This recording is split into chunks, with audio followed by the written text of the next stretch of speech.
Ralph and I have since moved out of my parents' house, and he's been left decidedly castleless. And though he's got a new friend, Bella, he's struggling to adapt to life without a luxury palace. He's been bugging me constantly to build him a new one. And so I'm finally giving in, but with some conditions. Number one, the castle has got to be entirely made out of cardboard. Chateau de Ralph had a wooden frame, so it wasn't really a box fort at all, rather a wooden castle with cardboard cladding. And that really bugged me, so this time it's got to be entirely cardboard. And number two, it's got to be so big that I can use it as a human fort too, because who doesn't love box forts? So how do you go about building something of that size entirely out of cardboard? Well, I found these cardboard bricks online that slot together, sort of like cardboard Lego. This isn't sponsored, I've had no contact or affiliation with the people who make them, but these bricks are perfect. Or nearly perfect. The trouble is, they come flat back, and the go big or go home approach I was taking meant I had 800 of them to assemble. 800! It took about 12 hours, and by the end of it, my hands were completely covered in paper cuts. But I didn't care about that, for it was only now that I truly realised the potential of these 800 chunks of cardboard. This is going to be the funnest day of my life. I got started right away, using the rug as an approximate footprint for the castle, although making sure the two towers that would be on either side protruded slightly, and leaving a gap for what would be the doorway. Thanks to the bricks just slotting together, I made incredibly quick progress, and before I knew it, the fort was already knee-high. The doorway was a little more challenging. I had to build above first, and then fill in the gaps from below to hold it all together. And my plants were constantly getting in the way.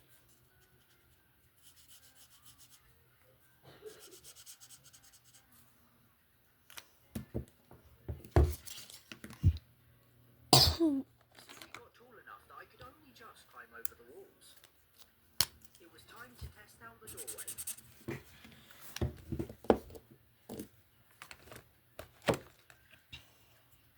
Made it! Yes. Already, it was enormous, and I was only about halfway. It now occurred to me that I should probably include a window on either side. I made a small lip out of outward-facing bricks and doubled them up underneath. So sort of we're in the nice perfect brick pattern. It's a really sturdy window sill, and I've done the same on the other side. Before I could continue though, my project managers decided to check on my progress. Bella was first and seemed less than impressed, preferring to sit under the Christmas tree instead. Some fruit tempted her inside, but only briefly.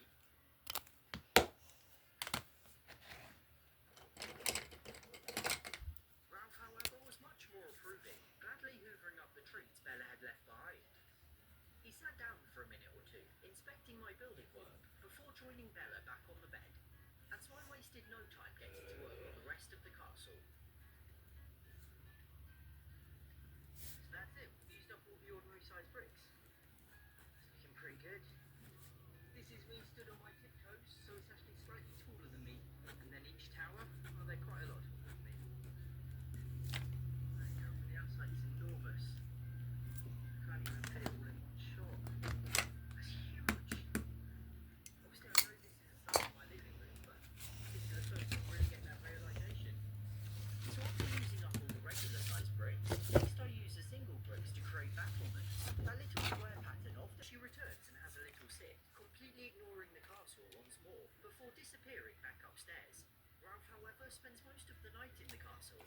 He doesn't sleep, but spends the time bathing, scratching it, and wondering what on earth the cameras are over and over again, before going full-on zoomy mode.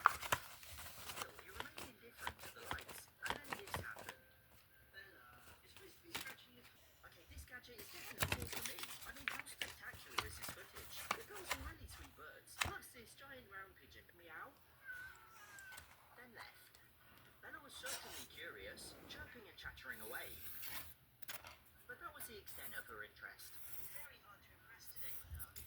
In the past, they've literally jumped up and swiped at the TV, and Ralph even looked behind it to see if he could find the birds for real. Maybe they've learned their lesson, or perhaps this piece of tech is better left to the humans. But how about we try a different animal, a remote control mouse? This one is pretty self-explanatory, and the remote is even shaped like a block of cheese.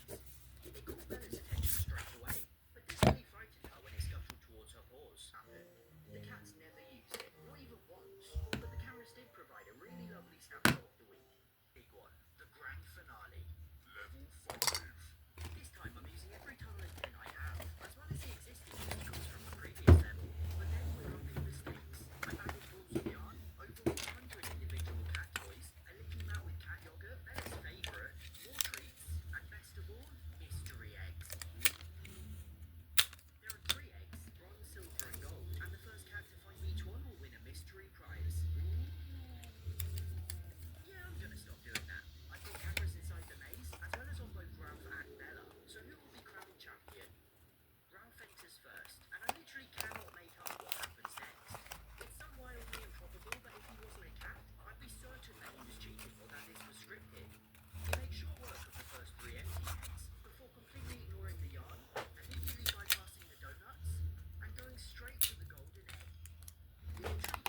dubious idea. Do you reckon I can get through? You can guess where this is going. I wriggled my way in with all the elegance of the world, and it was way harder than it looked. I didn't even have enough room to turn, had nothing to grip onto. I didn't even make it fully round the first corner. In the end, Dan had to unscrew the roof and rescue me, which was thoroughly embarrassing. I think I'm going to leave it to the cats. Bella was first outside. For some reason, immediately